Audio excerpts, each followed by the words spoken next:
Good morning.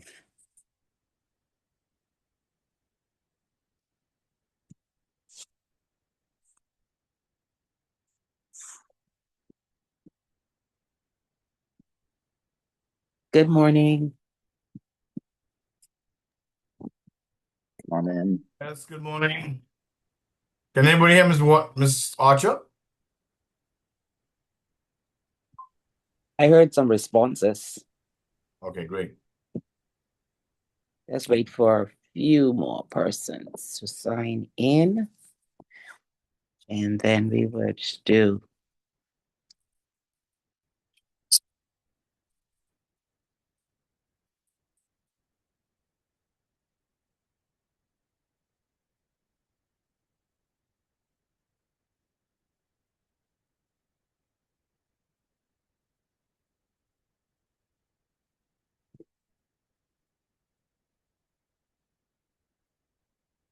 And two persons.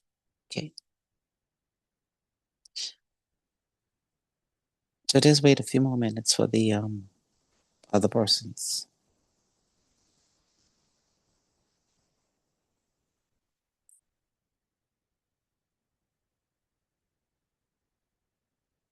So Dwight, since you're here early, you and Ella, um, Yes. just share a little bit of your knowledge of trust and why you're interested in taking this course. Yes. Hi. Morning, Miss Archer. Dwight here. Yes. I'm not sure. Well, first of all, I should probably indicate that I'm actually not in the Bahamas. Okay. I'm actually an overseas student. Okay. Yes. I'm actually joining from Jamaica. Oh, okay. Yes. Welcome. Yes. Thank you. Yeah, man. Yeah. So actually, I work with the University of the West Indies, Mm-hmm. and the University of West Indies is currently in the process of setting up a Bahamian trust company, a trust and a trust company, a corporate trust company, to in which our pension scheme will be settled. Ah, So okay. yes, so I thought it would be useful to just have some inside knowledge, if you wish, of how trusts operate and Okay. are administered in the Bahamas. Okay. That's essential from my perspective. That's what I'm describing. Okay. Okay. Wonderful. Wonderful. And welcome. Yeah, thank you. Yeah. Ella.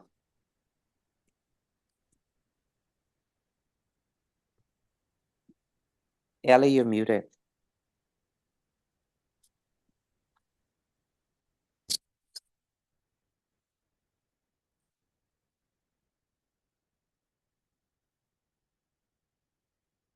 Good morning. Sorry. Yes, we can hear you now. Go ahead.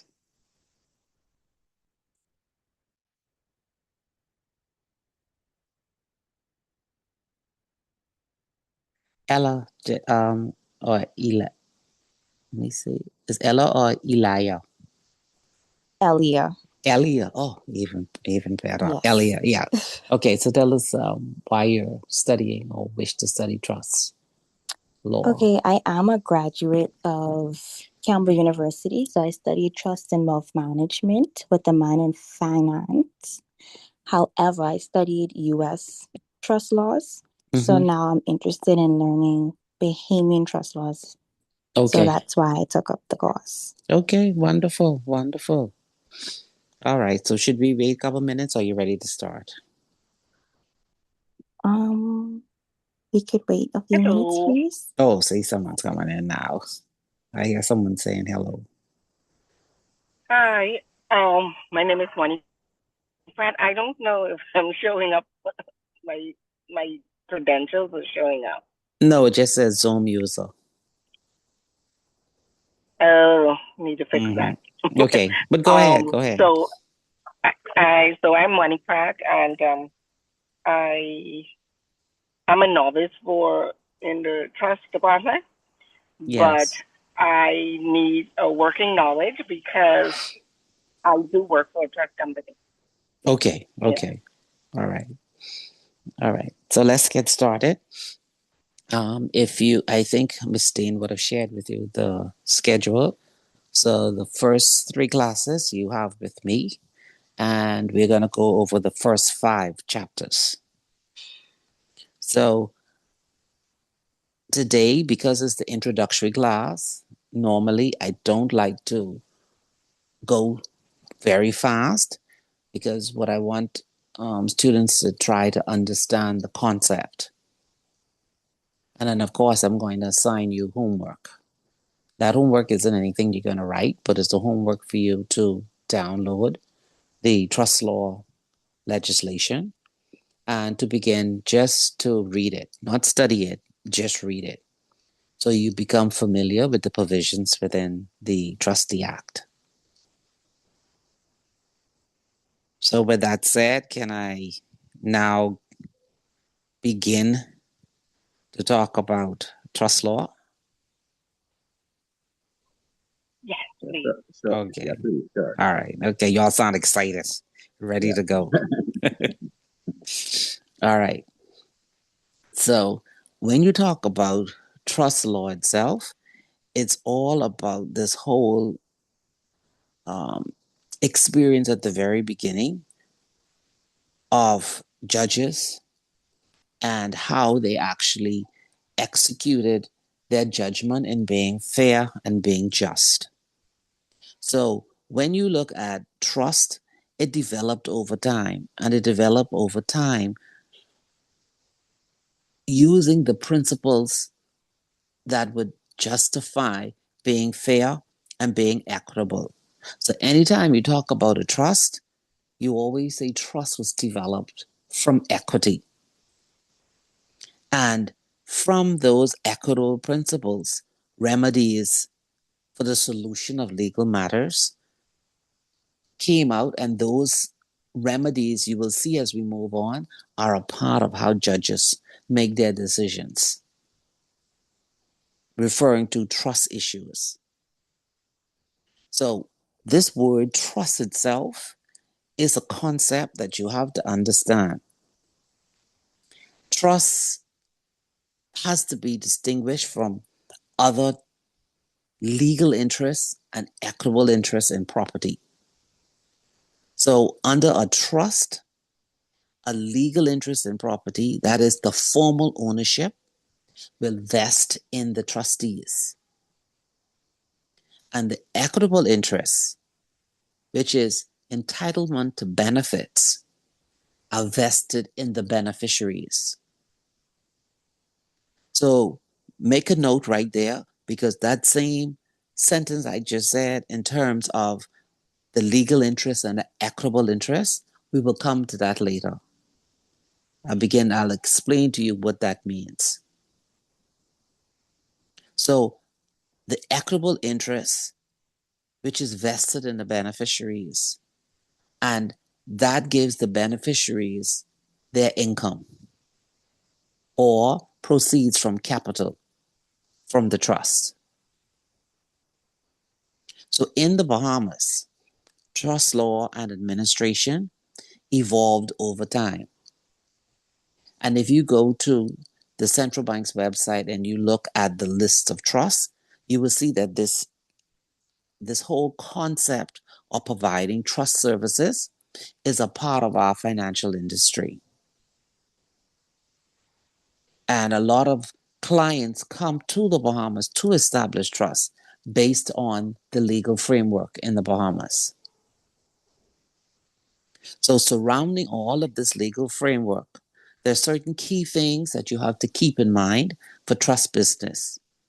One, the attraction comes to the existence of confidentiality and the data protection laws. So you know that the confidentiality of doing business in the Bahamas, and in particular trust business, is legislatively in the Banks and Trust Companies Regulations Act. Section 77 gives you the duties of confidentiality. And that is something that if you've never read the Banks and Trust Companies Regulations Act, then you need to read that section, section 77, it speaks to the confidentiality. What is expected of the bank and its employees, auditors, internal, external, and the relationship between the trust company and its parent company and the regulator. So the attraction to come to the Bahamas is not just based on those laws, confidentiality and data protection, but is also about having a very sound legal system, having a high caliber of professionals, is the stability of the jurisdiction, and in most offshore jurisdictions like the Bahamas, they have the similar framework. So the administration of trust is carried out by trust administrators and trustees. And this whole framework is set out to make sure there is consistency set out in the principles. And you'll learn that as you move through this trust program. So trust professionals are trained professionals, and that's where you're starting your journey today. So you'll begin to learn how to administer and maintain trust. And when you look at training in this whole field of trust, it's really a practical approach to the study of trust law. And you will see, because I'm gonna probably send you all not this week, maybe next week, I'll send you all an example of a trust issue that was actually decided in the Bahamas. So the responsibilities of the trust officer, they are quite onerous. And the development of focused and analytical approach to trust administration is important to minimizing and mitigating the risk that are inherent in trust. So the regulatory supervision and oversight of trust business or the whole industry is, like I said, is under the central bank. And Securities Commission has the oversight for financial corporate service providers.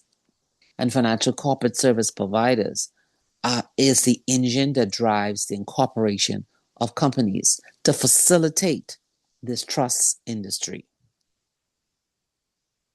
So in the Bahamas, the functions and uses of trust have been modified and enhanced through practical trust legislation. So for a person who's coming in a jurisdiction like the Bahamas or Cayman, Bermuda, Seychelles, those who want in these like they call them quote unquote offshore jurisdiction, they come to create a trust. Could be for estate planning, to provide for their children after they die. It could be to put in a trust just for special needs children. They could be putting it in to protect their assets from children who are not responsible. It could actually be for wealth management. And some of that is some of the drivers for trust business. It could be for financial planning, to provide income and capital during the lifetime of the settlor, and we'll go through that later, that name, and the beneficiaries. They also establish trusts just to manage the assets, and then they can themselves make investments decisions, or the trustees can make investment decisions. And we will go into that later when we go into that topic about managing assets and investing those assets, because that's one of the main duties of the trustees. Another reason persons establish a trust is to provide privacy. Because remember, the trust is a private and confidential document and is not subject to public filing or inspection. and persons establish trusts to avoid filing for probate. So whatever the reason for creating the trust, the responsibilities and the duties of the various parties to a trust, in particular the trustee, are important to ensure that the legal and the beneficial ownership of the property under the trust are protected and preserved in accordance with the trust instrument and the applicable laws, the legal framework for trust business. So the parties to a trust include the settlor, and that's the person who creates the trust for the benefit of other persons. The next party to the trust is the trustee, and the trustee is the individual or the legal entity or company who holds the legal interest in the assets of a trust, but they hold those assets for the benefit of the beneficiaries. And the settlor may be a beneficiary. And this whole creation of the process of administering a trust is key to those three individuals, the settlor, the trustee, and the beneficiary. Any questions so far?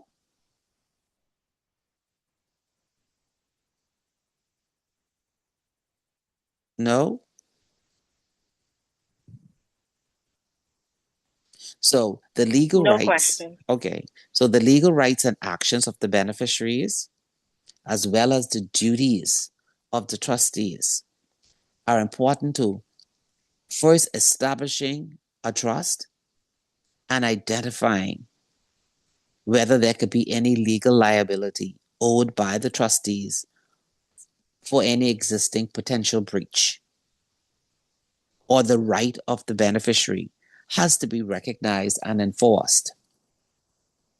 So as we move through this first part of trust law, you begin to understand what these mean, what these actual things mean.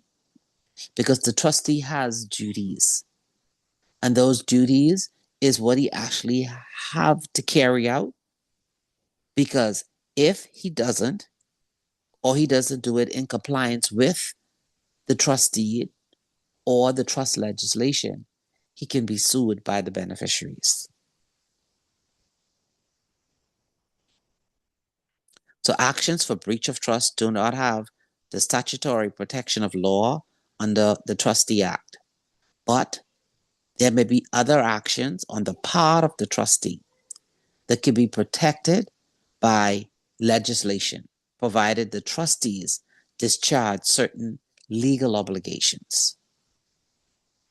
So, like I said earlier, over the years there's been equitable principles which have replaced the common law principles established in trust cases. And they did that over time in order so when a judgment is made, the decisions are fairer. So the development in trust law enabled jurists to provide sound legal guidance in cases involving the establishment of trusts by operation of law. And we'll come to what that means later also. So the different types of trusts that have been enabled in terms of persons and the desire to create a trust could be for charitable objectives. It could be for commercial reasons. It could also be for wealth management, like I said earlier, philanthropic events. Sometimes it's to, I guess, maximize on tax incentives. And so jurisdictions that offer trust have created trust management vehicles. So in your notes, I have where the process for establishing a trust in the Bahamas. And generally, when you apply for a trust, in terms of establishing a trust company whose function will be to administer the trust, that process requires you to file an application with the central bank. And your trust company can either be restricted or unrestricted. So an unrestricted license is a public license.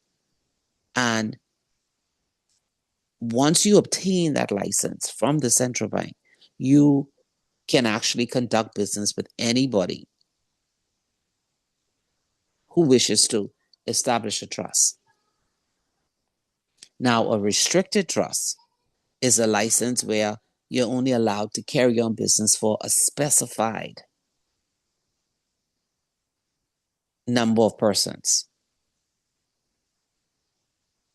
So usually an unrestricted trust license would be given to a company that already has an established trust presence.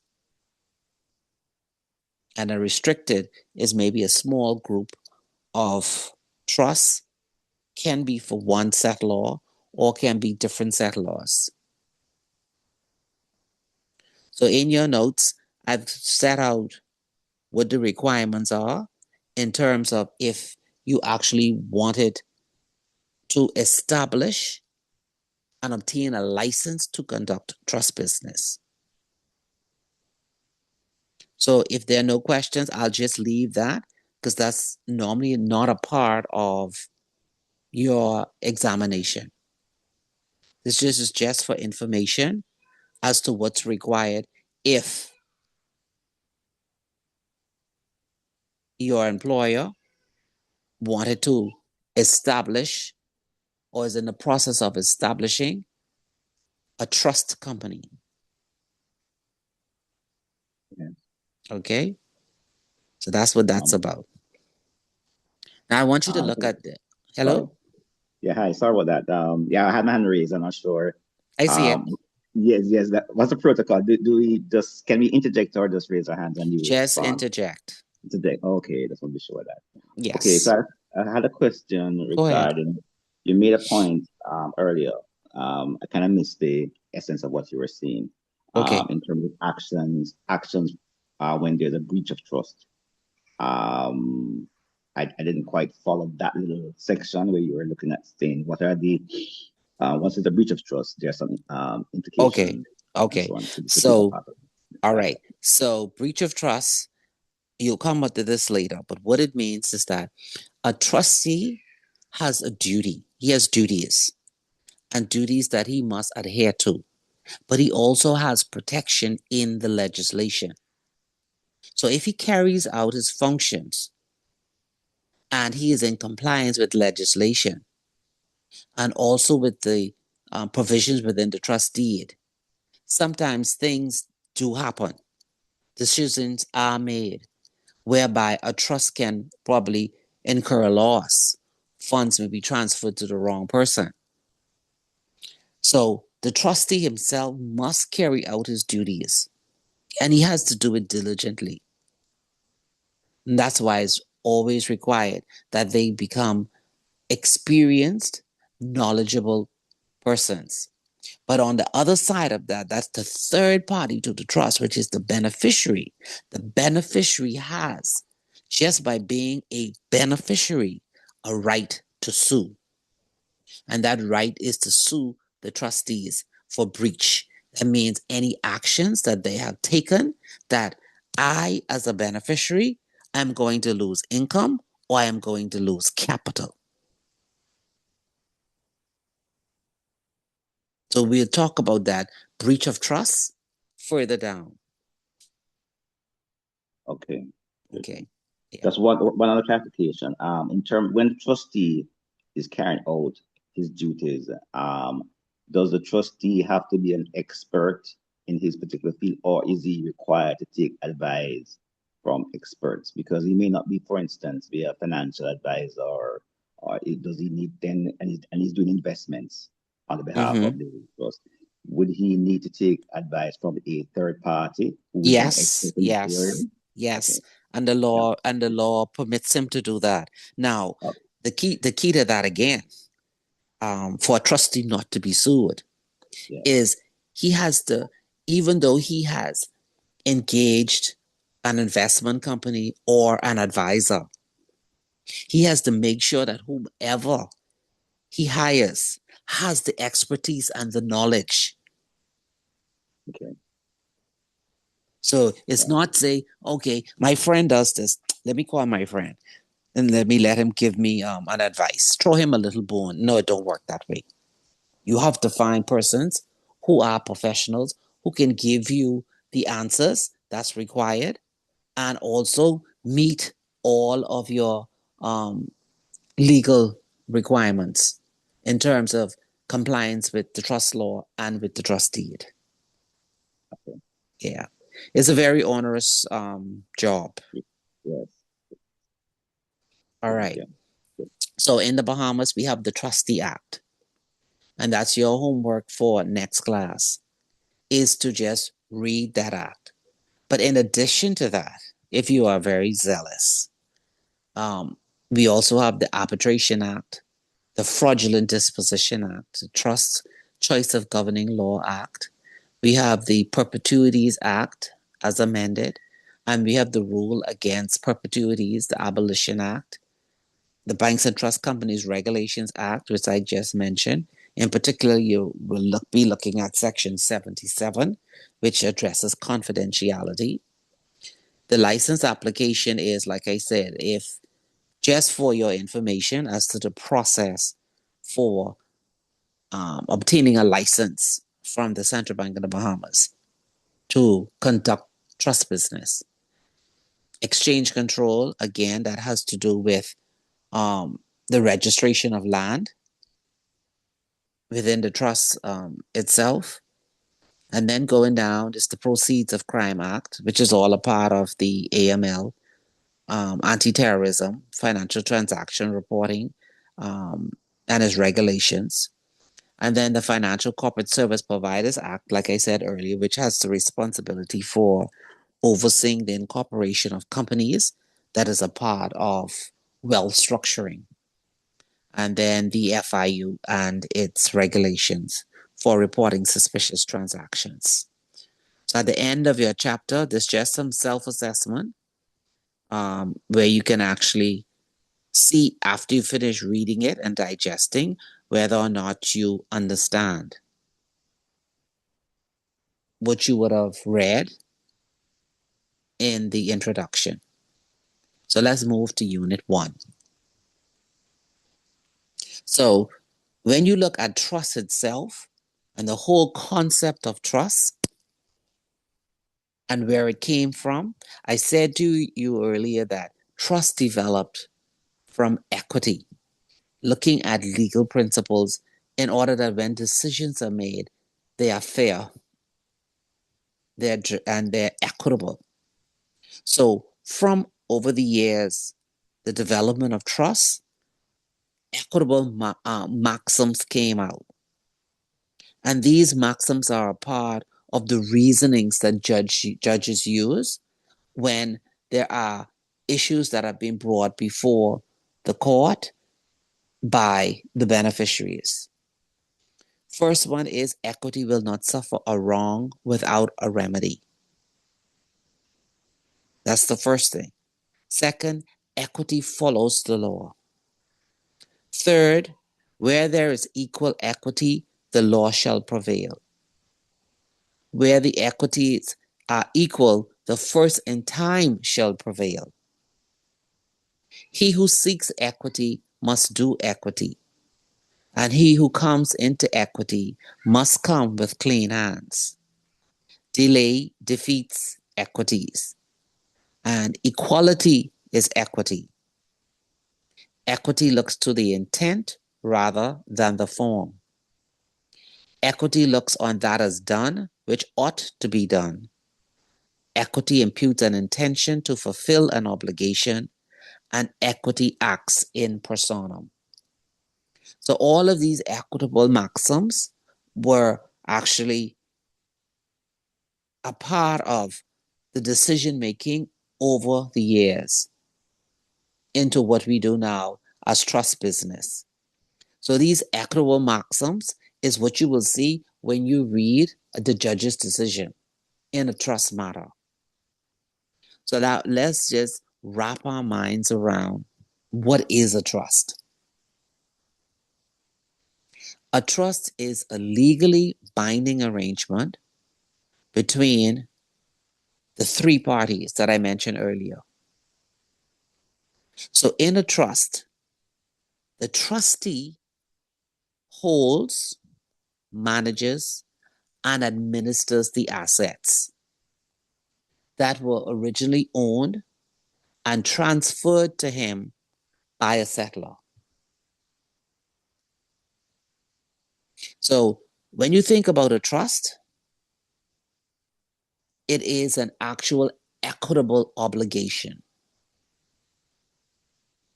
And when I say it's an equitable obligation, put in your mind the three parties to a trust: the settlor, the person who owns the assets. Then you have the trustee who holds and manages and administers those assets, but he does it for the benefit of the beneficiaries. So when that settlor transfers those assets to the trustee, he no longer has an interest in those assets. The only way he can have an interest in those assets after he has transferred those assets is if he becomes a beneficiary himself. So for the trustee who is holding and managing and administering those assets, he has what we call an equitable obligation to those beneficiaries. So a trust is an equitable obligation binding on a person, that is the trustee, to deal with property over which he has control for the benefit of the beneficiaries. Of course, he can be one of those beneficiaries.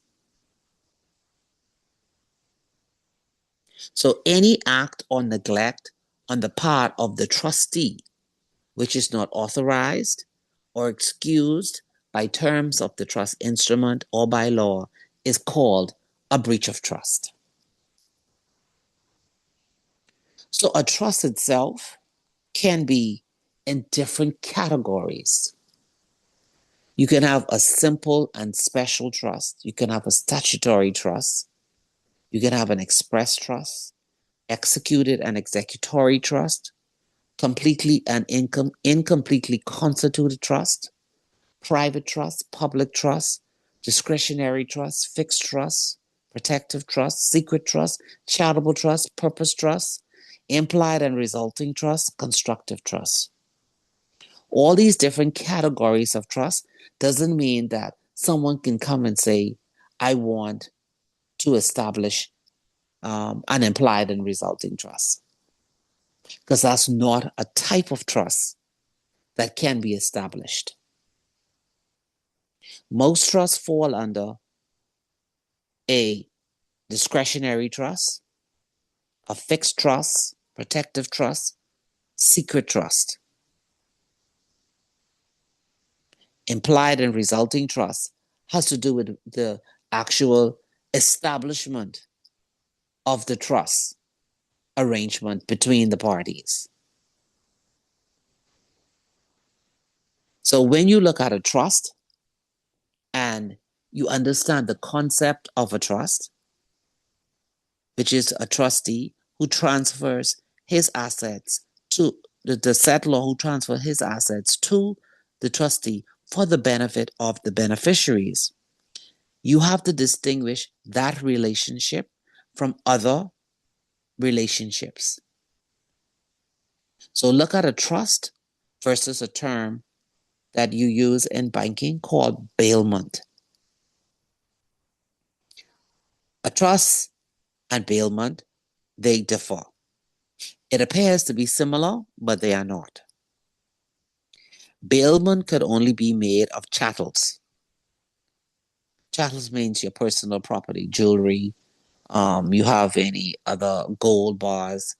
That's bailment, things that are put into storage or safekeeping. So a trust could be made for all forms of property. But in bailment, no legal title passes in bailment because it's for safekeeping. So in a trust, title passes because the trustee has the legal title to that property. The trustee has no rights and obligations in dealing with property for the benefit of the beneficiaries. Agency. The principal agent relationship of a trustee beneficiary relationship, both of them are fiduciary in nature. And that word fiduciary is a word that you will carry with you through all of this trust course. Because the word fiduciary is key to being a trustee. So a trust relationship is proprietary, while an agency relationship is personal. So an agent has possession of the principal's property, whilst a trustee has a bare legal title. The beneficiary has the equitable interest in the property. A trust is also different from a contract. The contract gives rise to a personal obligation, and that personal obligation is within the four corners of that contract, and it is enforceable. So contract law also, if it's under a seal, it gives it that authority for a decision to be made if there is a dispute within that contract. But when you look at a trust is enforceable by a volunteer, even if it is completely constituted. A trust is also different from a power. A power is an authority given to a person, and that power can be given to a person either through an instrument, or a person can obtain power by legislation. And he doesn't have to have any beneficial interest in that property. So power has two forms. The power of disposition, which is called a power of appointment. In some trustees, you will see a provision for power of appointment. And that's where the settlor has set out his requirements in terms of how property is to be disposed and who can do it. So those two powers, the power of disposition, that's the power of appointment, and the power to deal with property. So the powers of appointment are usually given in the trust itself, like I said, to enable the trustees to provide funds for the beneficiaries in circumstances unforeseeable when the trust was set up. For example, appointing children or your grandchildren. So a power differs from a trust in several ways. First, a trust is imperative, while a power is discretionary.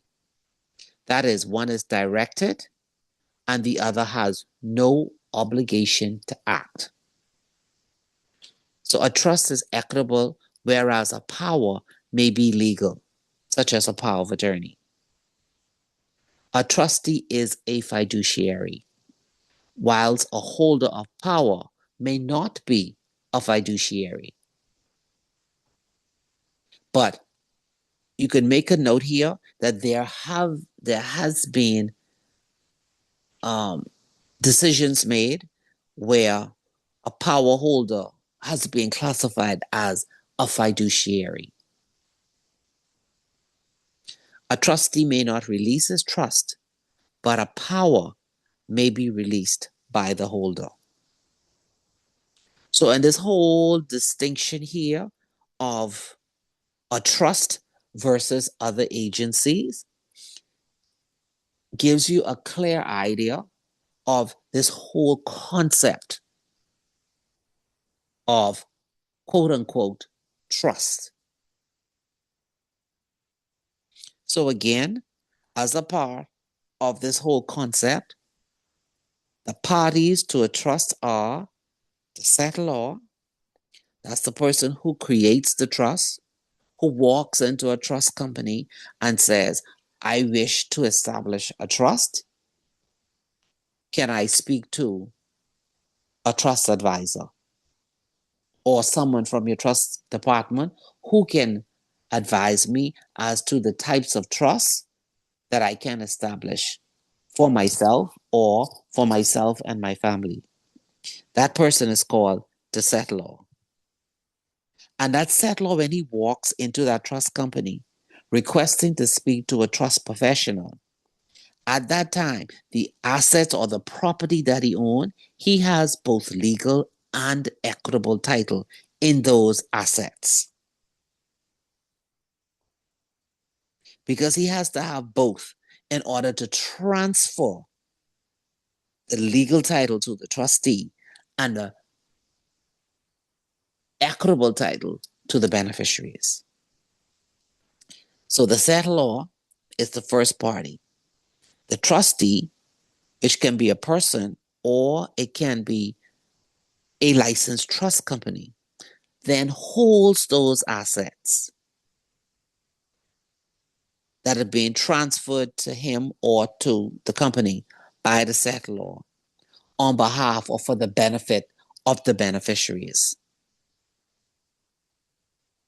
So when you look at the structure of the assets being owned by the settlor, holding both legal and equitable title, who then decides to establish a trust, and those assets are transferred to the trustee. The trustee then takes that legal interest and the equitable interest goes to the beneficiary. And the beneficiaries have that equitable title to the property. And they have the right to benefit from the trust. And that benefit comes either from the income that's produced from the trust asset that's being administered by the trustees, or the capital of those trust assets that are being administered by the trustee, or it can be from both. So the beneficiary is the party to a trust who holds the beneficial interest or the active beneficial title or the equitable interest in the trust property. Now, for a trust, you can have real and personal property. The trustee becomes the legal owner of the assets, and once he transfers those assets to the trust, and then he executes the trust settlement or deed by the trustee and the settlor. So the property of the trust is actually worded as the corpus of the trust. The trust property could be referred to as subject matter of the trust, and the subject matter can be, like I said earlier, it could be real property, it could be cash, stocks, bonds, jewelry, paintings, yachts. Any of those things can be the assets of the trust.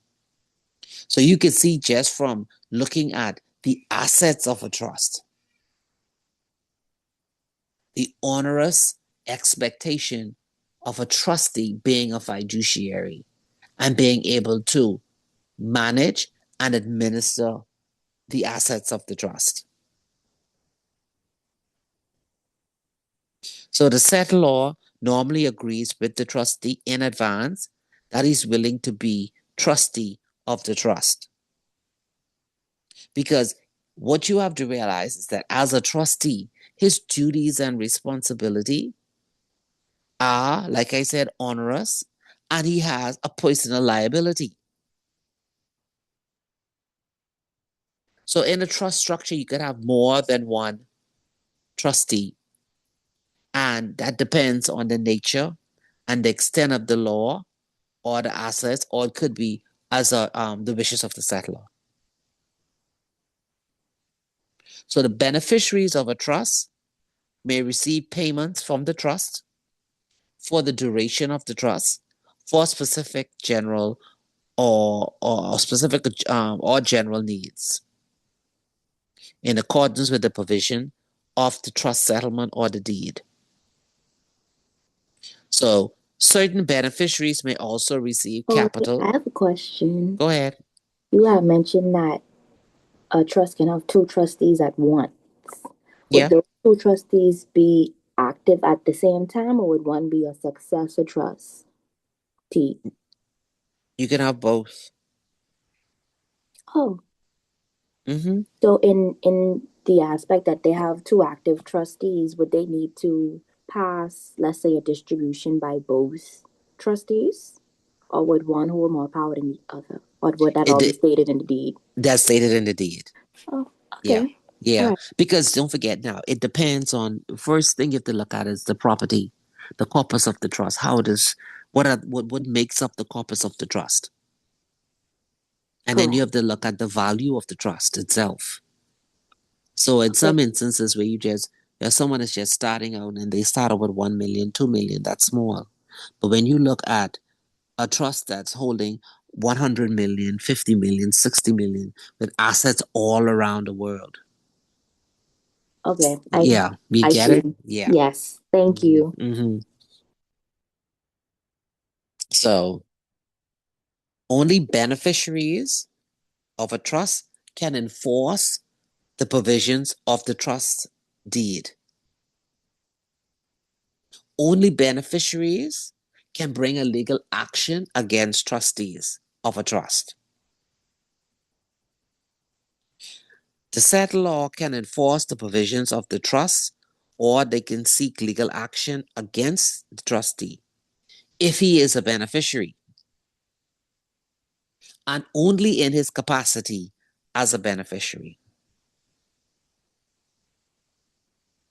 So when that person walks in and he speaks to the trust advisor and he states why he is there, what his assets are, who the beneficiaries will be, then he's going to look to that trust advisor to assist him with the trust structure that he's looking for. Based upon that conversation, then of course a draft trust deed will be prepared. And that trust deed or settlement outlines the provision of that trust relationship and is prepared according to the instructions of that client. But it also has to be in compliance with our legislation. So how is a trust actually created? A trust is created where a settlor declares himself to a trustee for an intended beneficiary. So for a settlor, if he wants to create a trust, he has to use words that indicate that it is his intention for a trust to be established for the benefit of beneficiaries. So you'll see that a trust itself can be established, like the example I gave you, where someone walks into a trust company seeking to establish a trust. But you have instances where a trust is actually established within a will. So the person writes a will, and within that will, there is a disposition or provision for the disposition of assets via the structure of a trust. So in order for a trust to be created by the settlor, he have to use certain words.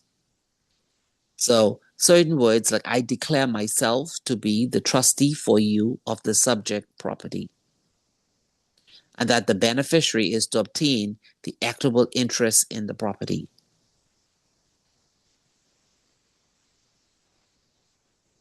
So that's where the settlor says that he is to be the trustee. The second way is, like I said, where the trust is created by transferring the property, and that's called constituting the trust. So once the trustee receives the property and all the legal formalities are being completed, and when I say legal formalities are completed, assets that are transferred from the settlor to the trustee must be transferred according to the property. So if it is a company, it's a share transfer. So because you're actually transferring ownership. So once that is being done, and the legal title is transferred from the settlor to the trustee. Similarly, equitable title is transferred from the settlor to the beneficiaries, and the property is held on trust by the settlor for the benefit of the beneficiaries. So for a trust to be created, 3 certainties are required: certainty of intention, certainty of object, and certainty of subject matter. So I want you now to picture in your mind this whole concept of a trust. The 3 parties, it is a process to transfer those assets from the settlor to the trustee for the benefit of the beneficiaries. At the backdrop of that is the legal framework and also the trust deed. But when you step back from that arrangement and you're looking at the trust itself, there's certain things that need to be in place to validate that trust. So the certainty of tension is looking at the words that must be used to indicate that there was an intent to create a trust. Second, that there's certainty of object. So it must be clear for whom the trust is going to be created for. And then certainty of subject matter, which means that whatever property is to be transferred into that trust, it must be clear that the settlor knew about that property and owned that property, having both legal and equitable interest. So a trust itself can be terminated. It can be terminated when all the income and capital has been distributed by the trustee to the beneficiaries. One thing to be mindful of is a trust will not terminate or fail for lack of a trustee. There are other ways in which a new trustee may be appointed to a trust that lacks a trustee, and we'll discuss that later. So a trust can also be terminated under the rule in Sanders versus Vautier. So where the trustee holds property in the trust for one beneficiary and there are no contrary provisions in the trust, the beneficiary, if he has the requisite mental and legal capacity, which means that he is, using the Latin term, he's sui juris, there's a right to request that the legal title to the property be transferred to that beneficiary. And the trustee is obliged to do so.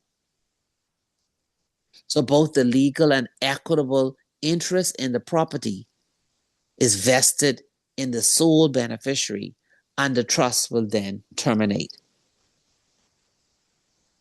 So if there is more than one beneficiary, in order for the rule in Sanders versus Fortier to apply, all the beneficiaries must be sui juris, which means, again, having that requisite mental and legal capacity. And it all must be properly ascertained and complete as a group. And they have to be beneficially entitled to the trust property. The rule in Sanders versus Fortier cannot apply in the case of unborn, unascertained, or unascertainable beneficiaries. Any questions? Yes, I had a question. But it's from a previous comment you had made Okay. about the beneficiaries having a right to sue or take action against the trustee. What about the settlor? Will the settlor has any rights under the arrangement if the trustee is not operating the trust in accordance with the provisions of the trust deed? Only if he is a beneficiary.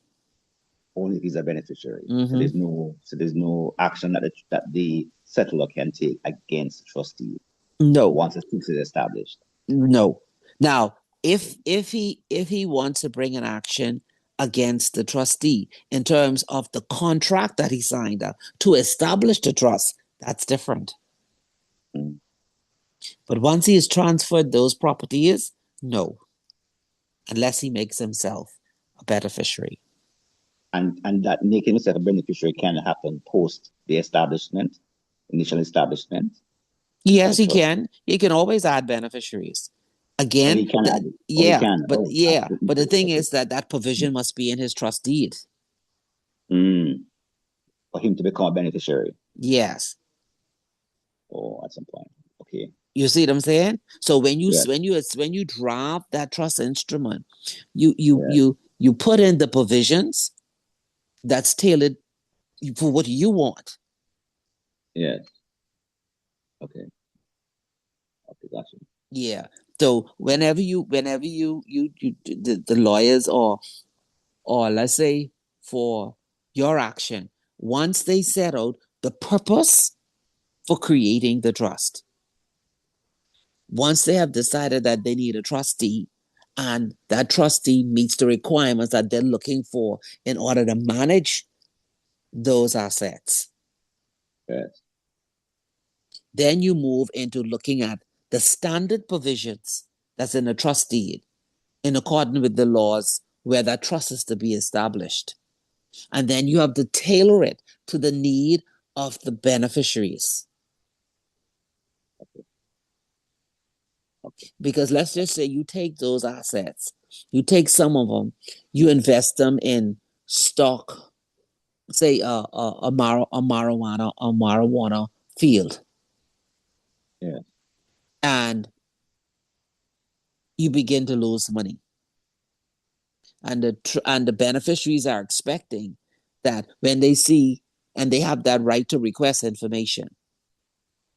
So they could go to the trustee and say, I want to see the financials for the last 6 months.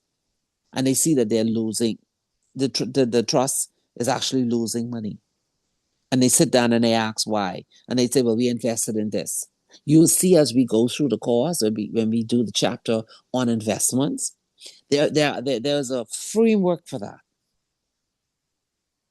There's certain criteria that a trustee has to meet. And in meeting those things, the beneficiary is going to see whether or not the decision that you made is in the best interest of the beneficiaries and the trust as a whole. So it's an elaborate and very complicated process in you being a trustee and managing those assets. Because you got to think present and you have to think future. All right. Yeah. So there's one follow-up question. Go ahead. Yes. You also made a point regarding when the trust is being created. Uh-huh. And I think you made a point about constituting the trust by transferring the assets. I think that was the word that you used. Yes. Constituting the property. It's constituting the property or constituting the trust. I'm not sure which were the words. But there's another method of creating. Is it through word of mouth? It was another. I didn't quite get that first. Okay.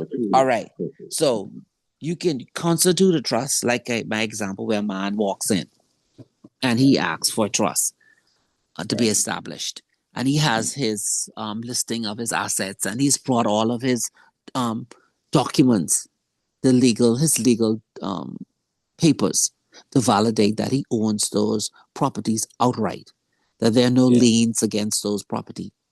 Once he decides that he wants to establish that trust, and he signs that contract that is what he wants, the draft trust deed is put before him. He makes whatever changes he wants to make. That trust is still not established because he has to transfer the title of those property from himself to the trustee. And the transfer of the title depends on the asset. So if it is a company, he has to then the trustee will have to see that the corporate service provider prepares all of the legal documents to transfer the ownership of those shares from the settlor to the trustee. New share certificates have to be issued. So each asset, depending on what the asset is, the method of transference have to be done. Because once that transfer is done of that title, that settlor no longer owns those assets. He cannot walk in and say, oh, hold on, I just got a brilliant idea.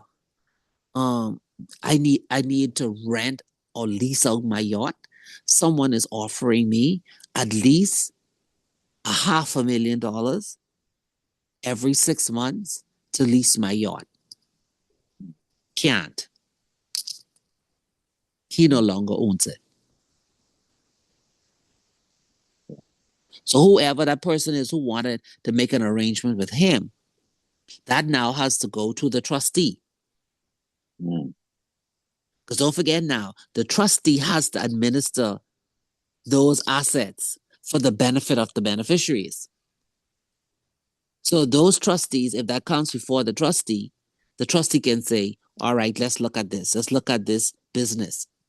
They may have to go out and seek advice, legal advice and maritime advice. But they have to look to see, okay, is this how this industry works? Which is, yes, it is. That's what they do. They buy a yacht and they lease it out. So they then have to decide that, okay, if we do this, what is the return? How long are we going to do it? What are the risks? Because like I said, the beneficiaries are watching to see, one, that they get their money, two, that they get capital, if applicable, but also to see that the trustee is doing what it is that he's supposed to do. So they don't want that they got $1,000 last quarter, and now this quarter you send them $250. Something wrong.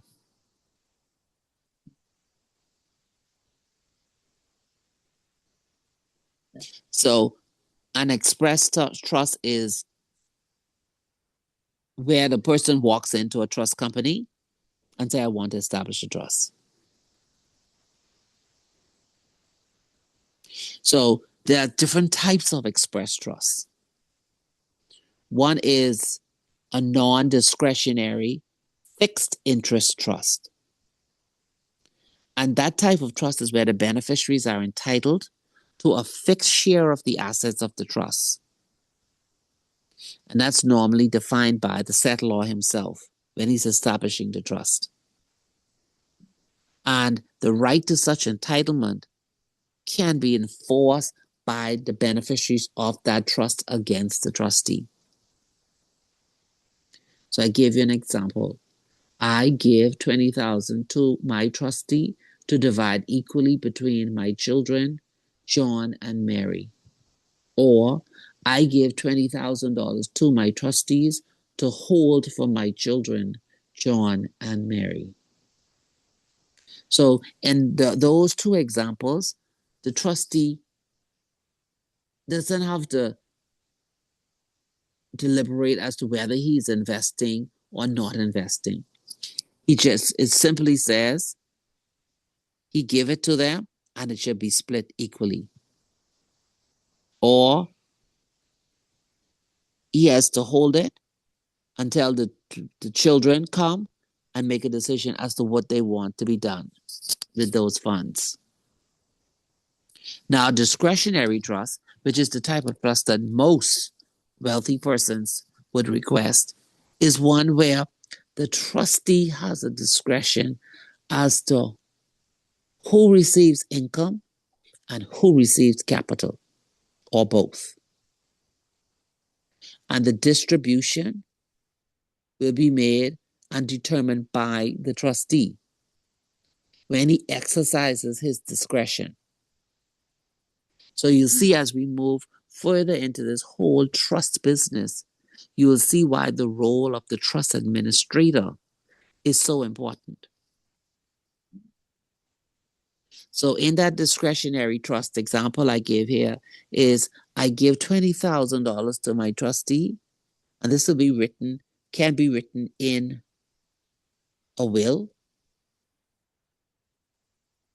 And you could put that wording.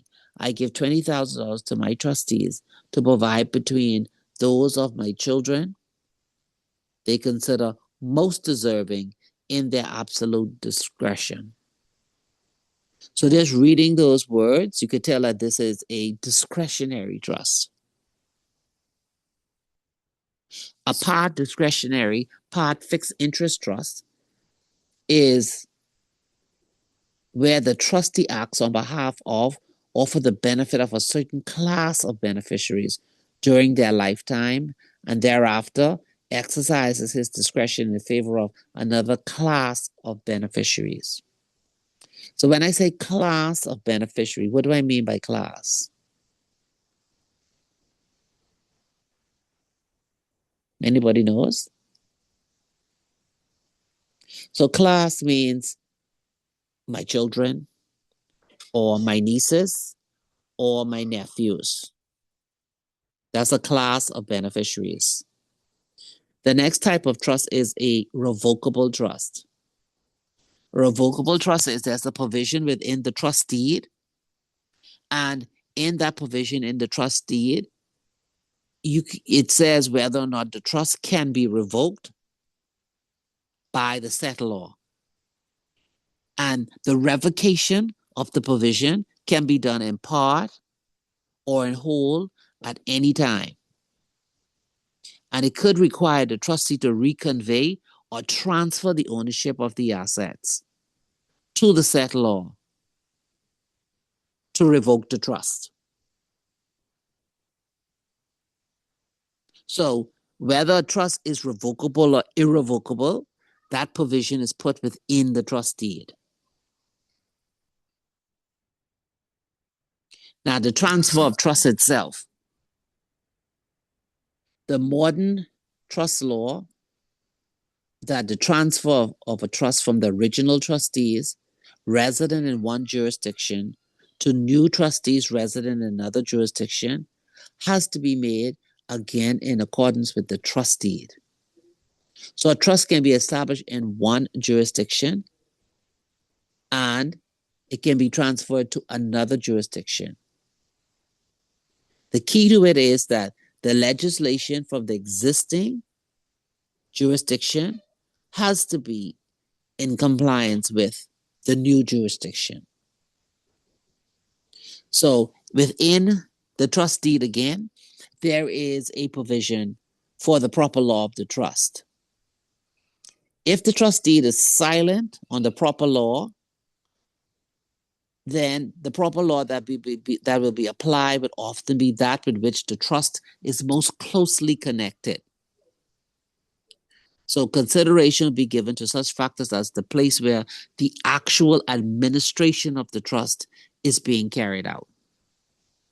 Or they look at the place where the assets of the trust are situated. Or they look at the place of residence of the trustees. Or the place of residence of the beneficiaries.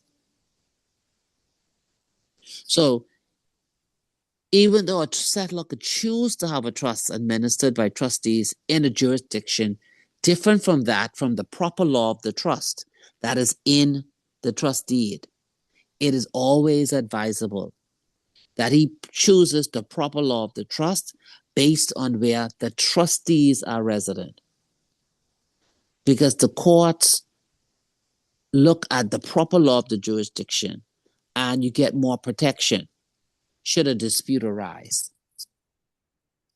So a settlor can avoid obvious management control and taxation problems by appointing trustees who are resident in the proper law jurisdiction.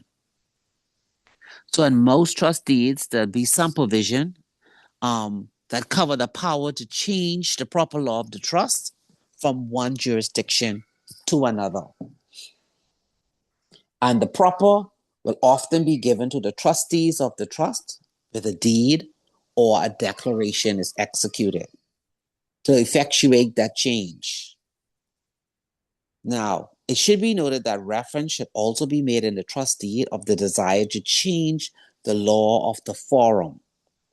That is, the courts to be chose that they should select to adjudicate any future dispute or problems relating to the trust. And so that's what you could see with sometimes beneficiaries challenge the trustee and the courts have to adjudicate on that matter. So the most common method of transferring a trust to another jurisdiction is to have the existing trustees appoint new trustees in the chosen jurisdiction, and then they retire from the trust in a deed of retirement and appointment. So on the retirement of the existing trustees and the appointment of the new trustees, the assets of the trust is transferred to the new trustees, or they just automatically vest in them. This method is only effective if the new trustees are resident, like I said earlier, in a jurisdiction that has trust laws similar or based closely on the English trust law and trust laws of the jurisdiction from which the trust will be transferred. It could be necessary sometimes to alter the form of the trust settlement to take into account the differences between English trust law and the law of the country to which the trust settlement is to be transferred. And they could do that by using a power in the trust instrument to revoke existing trust and to declare new trust. So again, much will depend on the provisions of trust as it will utilize and enforce the power. And normally it'll be the trustees. If there's no power in the trust to do this, the application will then have to be made to the court under the relevant statute within the existing jurisdiction. So if you're transferring a trust from one jurisdiction to another, consideration have to be made to the following issues: the similarities and the differences in the trust law of both jurisdictions, the interests of the beneficiaries, and whether the change of trustees will have any adverse or prejudicial effect on these interests. The interpretation of certain words compared with other jurisdiction, and the appointment of the trustee in the new proper law jurisdiction. What else to be considered with regard to the transfer of trusts is the existence of what we call a flee clause. That's usually written in the trust instrument. And it'll have the effect of changing the management and administration of a trust to another jurisdiction where the trustee feels that he's able to minimize the tax structure of the trust, or where the trustees administer the trust or are resident, there is political instability or civil unrest. So the flee clause normally contains some provision that on occurrence of some predetermined event, the trustees will automatically retire and new trustees will be appointed in another jurisdiction. It will also state that the proper law and the law of the forum will be changed at the same time as the change in trustee. The jurisdiction to which the trust will flee should have, again, comparable trust laws as that of the former jurisdiction, so that there's no conflicts in the future. And it should normally be one in which the original trustees have some representation or office. So the new trustees who are appointed under the deed of retirement and appointment should, as a matter of good practice, review the trust laws of the original or the former jurisdiction to ensure that they are comparable to those of the country in which they are resident, and carefully vet the provisions of the trust deed to make certain that the provisions of the trust deed are acceptable in terms of the duties, the powers, the obligations, the risk, and indemnities that they will assume in accepting to act as new trustees of the trust. The new trustees should also investigate the existing relationship between the original trustees and the beneficiaries, and any administration and accounting issues that may pose conflicts. So the trust instrument, which purports to create a trust, is known as, or the document that purports to create the trust is the trust instrument. So unless it is a trust created by a will, where the trust will compromise the provisions of the will, which mention the creation of a trust, the appointment of trustees, the transfer of trust property, and equitable interest of the beneficiaries.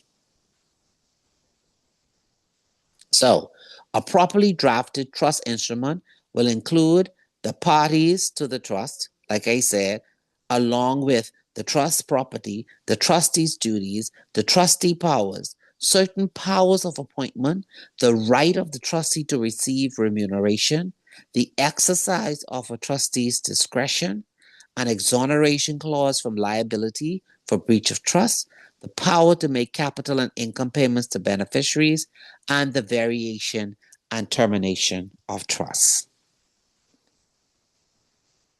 So that's Unit 1. Any questions on Unit 1? Yeah, hi, yeah, yeah. Go I ahead. quick question. Again, backing up a little bit, something you had said earlier. Okay, go ahead.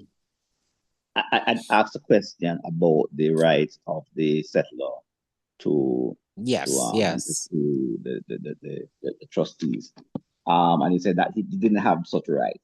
But then you mentioned a type of trust called a revocable and irrevocable trust, which would appear to seem to give the right of the settler some ability to revoke the existing trust or intervene if he doesn't if he's not happy with how the trust is being managed. Is that correct? Is that an exception? Is that an exception? Yeah. No. Well, when you draft a trust based on the wording of the trust, you can tell on the wording whether or not the trust is revocable or irrevocable. When you look at certain trust instrument itself, there may be a provision that explicitly states this trust is irrevocable, or it will say this trust is revocable. So the settlor puts that provision in there. Okay. Just like you're saying, he may decide later down that, guess what? I don't want these assets in a trust. Let me have them transferred to me myself, and then let me sell it if that's what he wants to do. Let's say he get a follow, he follow with all of his beneficiaries, his children. Yeah. And he could decide that this is a revocable trust. That's how I had it set up. You know what? Let me revoke it. Because he's put that provision in there. Other than that, you go to the courts. Okay. So if it was originally an irrevocable trust, he cannot then change that to become a revocable trust. No. Yeah. Mm-mm. But if it was a revocable trust, he can intervene and revoke Yes. at any time. So Yeah, he could revoke it. So you'd see a lot of business, what we call quote unquote business trusts. Two persons come together and they decide that they want to establish a trust for business purposes, a particular purpose. So sometimes you see individuals may have 3, 4, 5, 6, 7 trusts. Each one is for a particular business project. Yeah, because the trust is a very peculiar instrument because you can do it. Yeah, you can do it for so many things, but you just have to understand that once you transfer those assets, you no longer have control of it unless you put that provision in that the trust is revocable. Okay. All right, and another question, sort of related in a way, in terms of, and this specifically has to do when you're establishing a corporate trustee as opposed to being an individual. Okay. Right. So the corporate trustee, which is a company, would have a board of directors and managers. Are those individuals, that is the directors or the management team, have any liability as trustees, or is it the corporate entity that has that sole liability? That's a tricky one because it's the company itself because it is corporate, right? Yes. But remember now, when you refer to the actual legislation, the individuals themselves can also be penalized based on the actions. Yes. Right. So, in a company, if there is some type of action that's carried out and penalty is invoked, and sometimes the penalty vote on the company and the directors and management.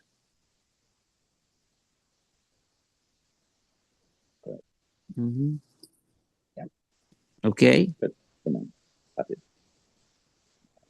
Don't worry. You could ask as many questions as you want. So management is now the trust?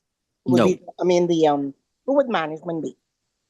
Management, anybody who was in management, most management can represent the trust. The trustee itself on paper is 1, 2, 3, 4 company. But within that 1, 2, 3, 4 company, there are persons who are actually going to be administering those trusts.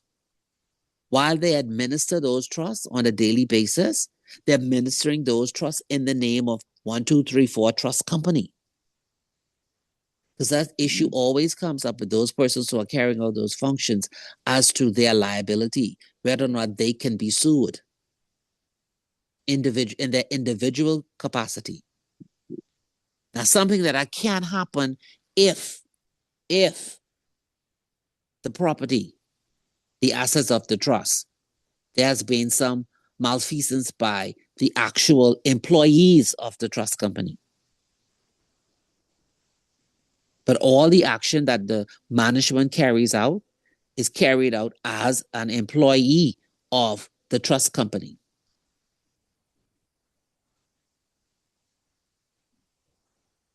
So again, let's look at the parties. The settlor can also be known as a grantor or donor. And like I said, they have that legal and equitable title to transfer those assets for the benefit of their beneficiary. And then I told you that there's a trust created in a will. And there the settlor, his name changes to a testator or a testatrix. So the trust is an inter vivos trust. is where the settlor creates a trust during his lifetime, and a testamentary trust is where the trust is created in a will. So the legal interest is transferred to the trustee, who becomes the legal owner, and the equitable trust is transferred to the beneficiaries, who becomes the equitable owner of the assets. So the settlor may be the client of a professional trustee who is responsible and contracted to pay the annual fees for the trust. Once a trust is created, like I said, the settlor has no rights regarding the trust unless he has reserved those in the trust instrument. So the settlor cannot vary, he can't modify the terms of the trust, he can't appoint trustees, he cannot remove trustees, he can't exercise his discretion on payment of trust funds, he can't terminate the trust unless the powers have been expressly reserved within and directed by the trust instrument. The settlor can issue what we call letter of wishes. He can give that to the trustee. In his letter of wishes, he could state how he wants the trust to be managed and administered. But that letter of wishes is only for practical guidance to the trustee. It's not legally binding, and it's not required to be followed by the trustees. So the settlor may have certain rights under law as a beneficiary of the trust, but only as in his capacity as a beneficiary. The settlor does have certain contractual rights, like I explained already, and that would be in the client agreement. The settlor may act in the capacity of a protector, and the protector is an individual with the responsibility to oversee and supervise the actions of the trustees. So the settlor can be a beneficiary. The settlor can also be a protector. Now, if you're looking at a wealth management structure, sometimes the protector can be an actual company, an executive entity, and they carry out that function. So he could also be considered a power holder in his capacity as a protector, and which has implications to the trust. So under the Trustee Act, we could have what we call a settlor directed trust. So in this provision in the Trustee Act, what it does is it absolves the trustee from any liability for loss where the trustee would have carried out an act on the instructions or the directions of the power holder, or failed to act in absence of a direction from a power holder with responsibility for investment. So going back to your question again, one, you could put the provision within the trust deed that the trust is revocable or the trust is irrevocable. The settlor can actually name himself as a beneficiary so that he can receive income and capital. The settlor can also draft a letter of wishes of how he wants the trust to be administered. The settlor, according to Bahamian legislation, can direct the trustee as to how he wants his assets to be administered. And he holds that as a power holder.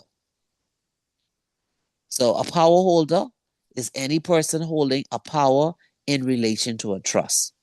And what that means, what does that power means? That power of appointment, power of consent, direction, revocation, variation, or any appointment to remove trustees or power holders. So in that instance, when instruction comes from the settlor, who is now the beneficiary, also that settlor can give instructions to the trustee as to what investments are to be made. And in that instance, the trustee doesn't have any liability if there is a loss. So the trustee himself, remember I told you at the beginning, the key word is fiduciary. What does that mean? A trustee is a fiduciary, which is one who is placed in a position of trust and confidence, and he acts on behalf of another person. So the fiduciary owes certain duties of loyalty to the person for whom he is acting. A fiduciary should act in good faith in relation to the person for whom he or she is acting. So as a fiduciary, a trustee is prohibited by law from profiting from their position as trustee. He can't put himself in a position where his duty to the trust conflict with his personal interest. And note that as a trustee, he's only paid if he is authorized in the trust instrument. If, for instances, he has other expenses and that no provisions are in the trust deed for such expenses, then he can apply to the court for remuneration.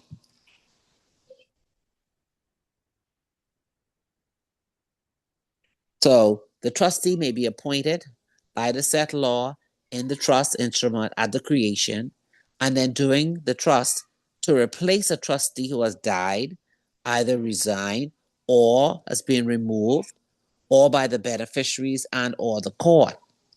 The trustee of a testamentary trust by appointment under the will of the testator will essentially take effect on the death of the testator. So it's just like any other topic when you speak about death, when a person dies. If someone drafts a will, and in that will there is provision to leave you property or car, that does not give you title to those items until that person has died and the will has been probated.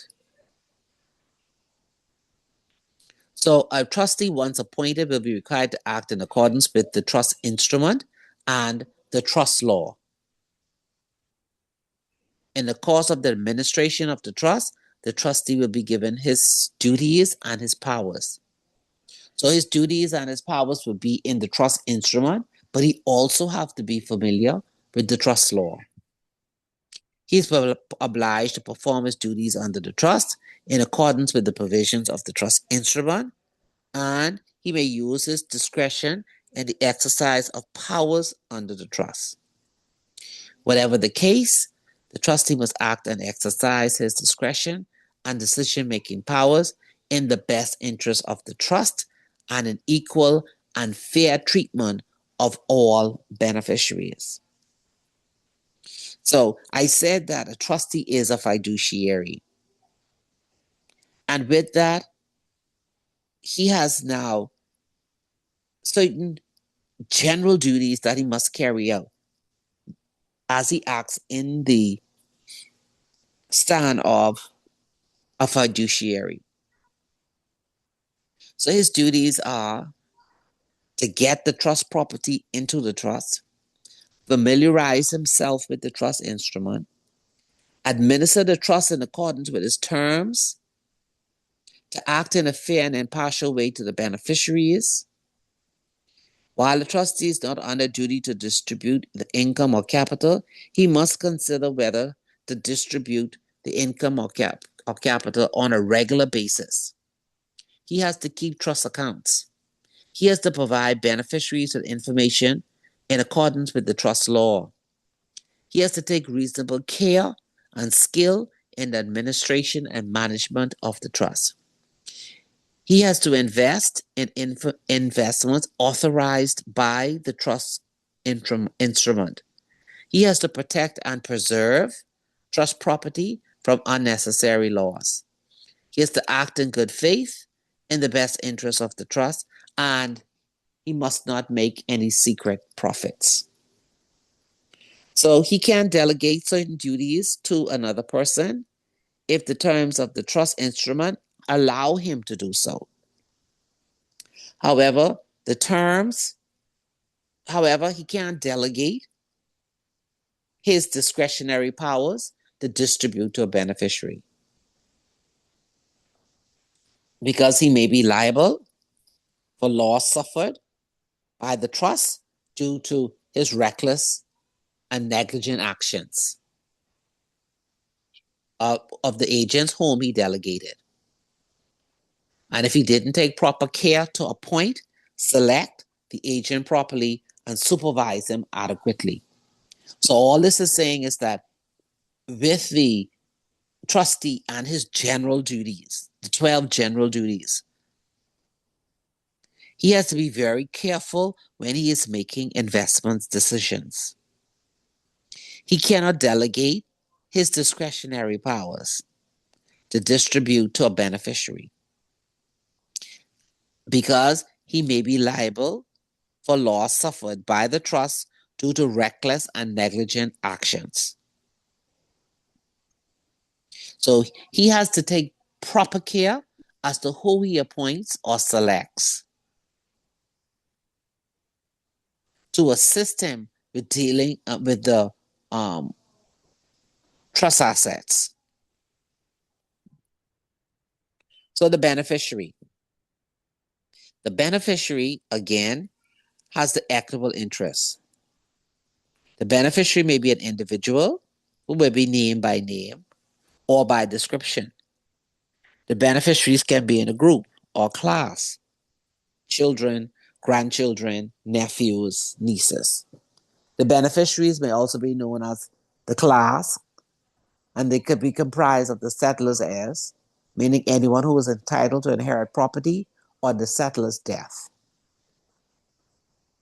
The beneficiary or class of beneficiaries is the object of the trust, since they are the object of the settlor's wishes. The beneficial interest on the trust may be vested or contingent. Vested interest is defined as an interest that the beneficiary has that is already in his possession or will come to him in the future. If the beneficiary's interest is dependent on the occurrence of a future event, then that event must be certain to happen.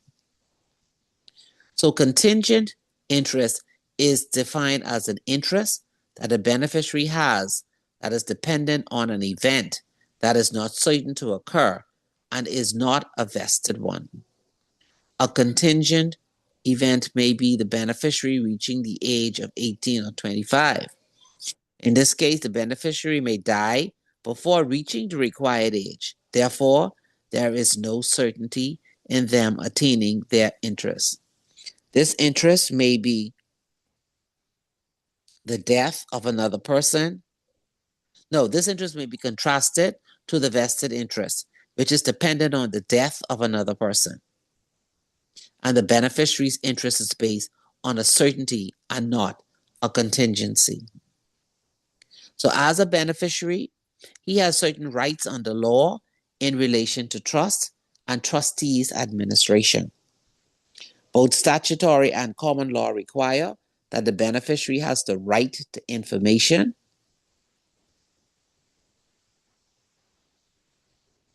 regarding the trust, except information that may be prohibited by law. The Trustee Act gives beneficiaries of Bahamian trusts the right to information under certain specified conditions and in certain specified circumstances. One such right is the right of information regarding the production and reprint of trust accounts, as and when requested by the beneficiaries. Beneficiaries have the right to inspect trust property and demand information and explanations on them. Under common law, beneficiaries are not entitled to demand copies of trust accounts unless they are prepared to pay. So under the Act, again, beneficiaries are not allowed to obtain information regarding trustees' deliberation in relation to distributions to them.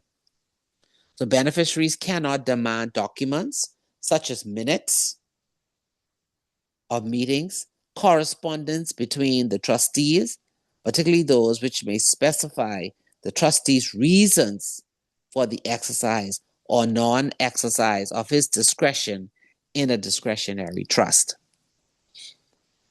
So the primary reason for this prohibition on the right to information is the possibility of a challenge to the trustee's discretion by aggrieved beneficiaries. Additionally, beneficiaries have the sole and exclusive right to sue the trustees in relation to a breach of trust and their duties and obligations to them. So under the Act, it allows trustees to insure themselves from the trust fund for legal actions brought against them by beneficiaries except for breach of trust. And of course, beneficiaries can bring the trust to an end. So if they decide to do that, the trust property is then distributed to the beneficiaries in accordance with the provisions of the trust instrument. And if such distribution is not in accordance with the wishes of the settlor. So next class, we'll do 3 and 4. And then the third class, we'll do Unit 5. So in essence, let's wrap it and put it all up together. Let's start. Let me hear you. What's a trust?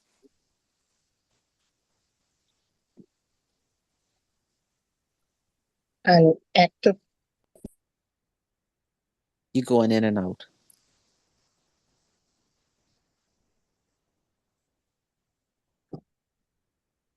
Hello?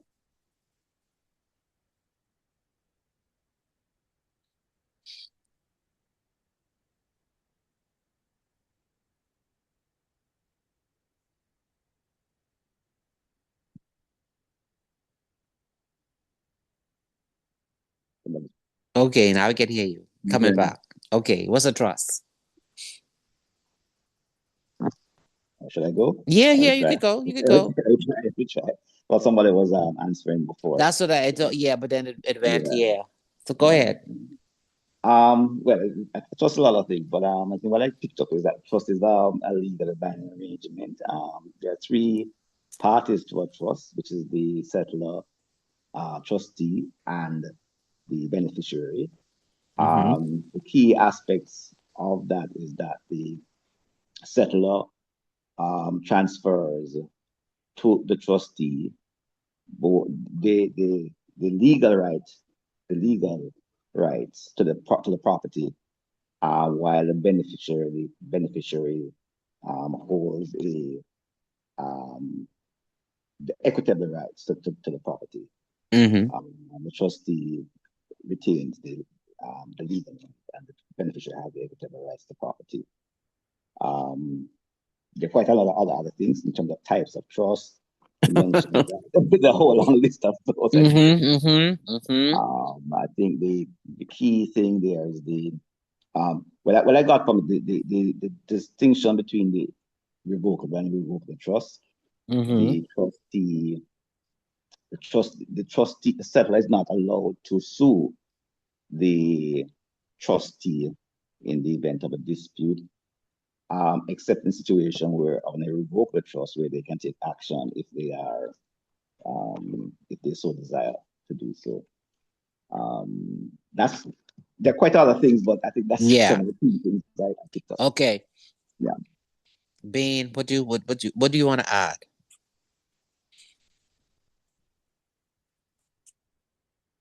Did she buy her phone? I am. So okay. I had mine open in front of me. What do I want to add?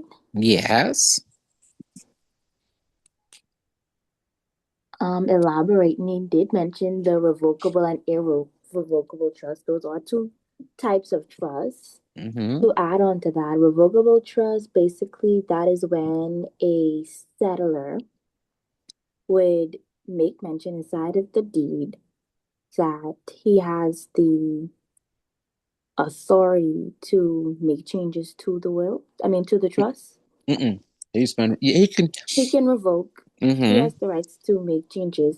And irrevocable basically means that when it's created, there's no changes to be made. Mm-hmm. Now I want to point out something to you also. Mm-hmm. The settlor can actually appoint himself as a protector. I mentioned that. So if he appoints himself as a director, he Mm-hmm. gives himself other powers. So he'll begin to do other things within the trust by being in that role as a protector. The protector is the person who's supposed to oversee the administration of the trust. He can appoint himself to be in that role. That's the beauty of this trust instrument. Okay. And then another key thing I told you all was that remember, trust can be transferred to another jurisdiction. And then you also mentioned with that is that we should ensure that the laws Yes. apply to the trust. You want to take on the laws of the trust. Make sure those are laws that you could work with, and they're Yeah. transferable in Mm-hmm. similar, and also it actually is in a position to protect the beneficiary and the Mm-hmm. asset. Right. And then we also said that if you are a trustee and you are a company, then you must have a license to conduct that business from the regulator. And wrapped around all this whole concept that we started with this introduction, wrap around that is to why do people want to do this? Why would you want to give all your assets to a trust company for someone else to administer? There's confidentiality that you want. You want to protect your assets from certain persons. You want Mm-hmm. to make sure that younger, maybe underage beneficiaries are taken care of. There's set rules, and there's also tax options like Yes, better yes. Tax advantages. Mm-hmm. advantages, right, to have it in certain jurisdictions as opposed to others. And Yes. and because, and with the tax, because you could separate the individual, the beneficiary, the settler, and all the other persons involved from the law of that actual country. Yeah. The tax law of that country is what you're going to be utilizing as opposed to the individuals. Exactly. Exactly. Mm-hmm. And so you see the whole concept. And what I like about you all this morning is I could feel that energy that you understand what is a trust. Because normally in the first class, people can't students just can't grasp the concept. And it makes it they just it makes no sense to them. Outright they say that is something I would never do. And I'm telling them, yes, and I'm telling them this is how the wealthy manage their money. Yes, because you did mention wealth management is an option that Yes. why they would use a trust for wealth Mm-hmm. management. Yes. They're using experts too. They have an all-in-one. So they have they could have an investment advisor. They could have somebody who is legally responsible for their money. They could have Yes. all of it in one And yes. in one setting. Right. And wrapped around all of this trustee in the middle of this pool, he has those general duties. Those 12 duties that I listed, Yes. they will become your friend. because once he takes on that role as a trustee, he has a fiduciary duty. Keep that in your head. A trustee has fiduciary duties, and the 12 are those duties. And the beneficiaries who have a right to sue, that is what they are looking at. Is he carrying out his duties the way he should?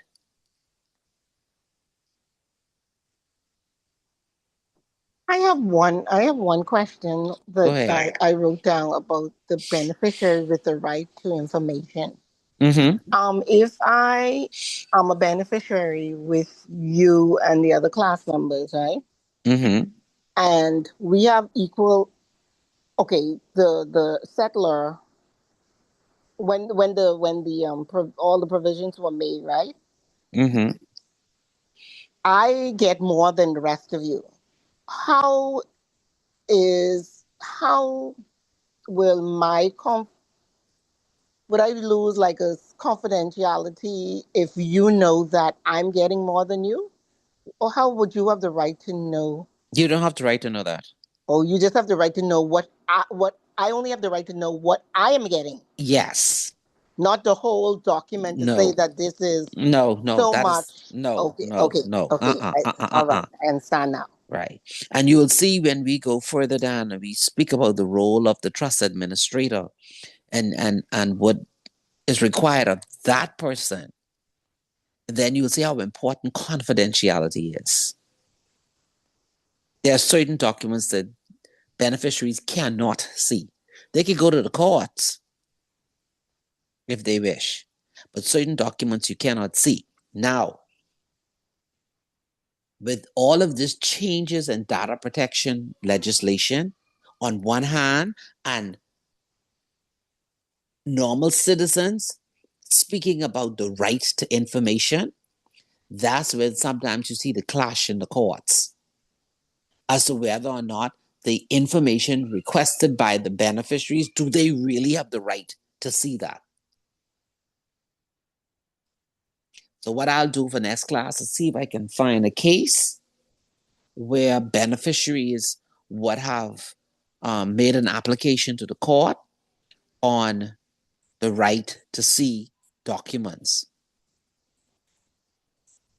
Let me see what I could find, something, just so you can get an idea of what the clients can and cannot see.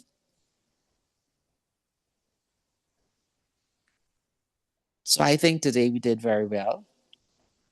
Lots of questions, which is fine. The Jamaica has a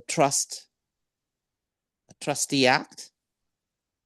Yeah, I believe it does. I'm not too familiar with what I'll happens look it up. there. I'll look it up. Yes, sure. Yeah, Okay, so yeah. I probably will have to give you 2 homework. I'll look at yours.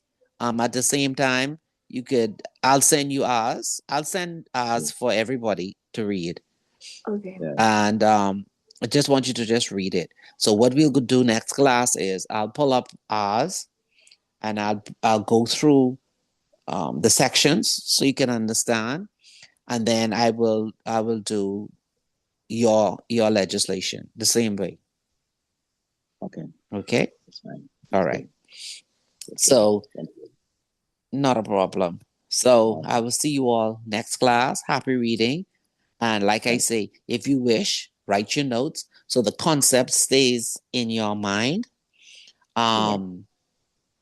I will see you all after these first 3 classes. I will see you all when it's time for to the end, when you look at the schedule.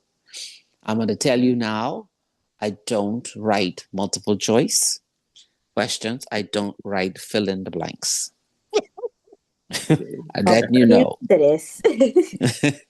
So Yeah. all of the questions will be based on someone doing something they're not supposed to do, or some, I guess, discussion on something that needs clarification or some definition or something like that. But there's no multiple choice and there's no fill in the blanks. Okay. Okay. Understood. The exam will be all on whether or not you've understood what what you got from the classes. But you'll see it in the way in which when I speak, there's certain keywords I want you to remember and to keep it stuck in your head. Trustee, legal interest. He is a fiduciary. First thing your mind will say, what is fiduciary? It's just one word. What does it mean? It means that automatically he has duties. Automatic. And everything he does is confidential. So if you begin to think like that, when we read a few cases, then you'll begin to understand when the judges makes his decision. And remember what I said, the decision that he makes is built on equitable principles. And those equitable principles came from the equitable maxims of law dating back from the 1700. So I hope you enjoyed today's class, and I look forward to speaking with you all on next Saturday. Yeah, a quick question. Go ahead. Yeah, just checking. This is an administrative question. Will the recording be shared so we can? Yes. Go over? It will be. Yes, Okay. they all are. All right. Okay. Great. Not a problem. And if you don't get it in time, all you have to do is just send me an email so I could just prod them. Okay. Yeah, not a problem. No, they're all recorded. All right. Okay. So have a great weekend and nice meeting you all. Thank you. Thank See you. you You're next week. welcome. Thank All you. right. Okay. Thank you, everybody.